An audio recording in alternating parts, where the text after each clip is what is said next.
Hey, it's Clover the Duck here, back to talk all things Cleary Plumbing and Air. Today I wanted to talk to you about something specific, and that is something that we install almost every single day in customers' homes. And that's called a hose bib, right? On and off. Now, for you northerners, a lot of times you guys call it spigots or outdoor faucets. Most of you guys know what these are and what they do, but most of the time we get confusion, and a lot of times we have to educate on what this is. This screws onto the hose bib, and it's called a vacuum breaker, right? Just like this one right here that we installed recently for a customer. You can see the hose bib, and you can see the vacuum breaker. So I thought it'd be fun to open up questions to my many fans, and we would learn a little bit more about vacuum breakers. So let's get right into it. First question should be, I think, up there. There it is. What's the purpose of a vacuum breaker? Great question. Purpose of a vacuum breaker on a hose bib is to prevent backflow, specifically what we call back siphonage. All right. Next question. Boom. What is back siphonage? Great follow-up question. Back siphonage is the reverse flow of water through a plumbing system caused by either negative pressure or a vacuum. All right. Great. So the next question is, when can it occur? So when can back siphonage occur? It's almost like I know the questions that are coming, right?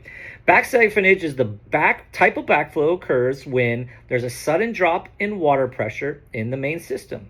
It creates a suction-like effect that pulls contaminated water from a cross connection, kind of like a hose, back into the clean water system. This can cause pollutants like chemicals, pesticides, or bacteria to contaminate the potable water supply. Sounds super scary, right? Especially it being Halloween. Ooh. So, when would be an example of when we might get drop in pressure or negative pressure? How about right here? Firefighter using a hydrant. Sure, absolutely. A lot of demand for water, you're going to get that drop in pressure. Or, boom, a break in your water supply. Absolutely, right? So let's talk about practically. How can a vacuum breaker help you in a practical sense in your home? All right, great question. So how about something like this? Super common, all right? So we got a hose submerged in a bucket, right? It could either be soap or chemicals, either cleaning a car or maybe your sidewalk or whatnot, all right? Or maybe just a hose left in a puddle. The vacuum breaker ensures that the contaminated water cannot be sucked back into your potable water supply, meaning back into your home. So it's not getting sucked back in, and when you turn on a kitchen faucet or a shower or filling a tub for me, you're not going to get contaminated water, okay? So how does a vacuum breaker prevent back siphonage? Another great question. So how does it work, right?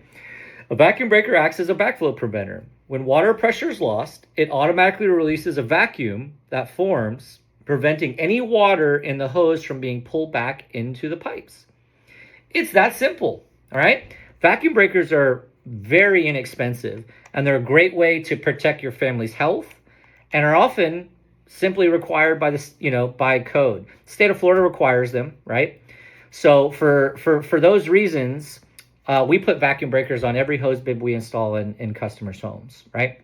So hopefully you guys love that, right? And if you like the content, follow more. If you have a question, drop it, okay?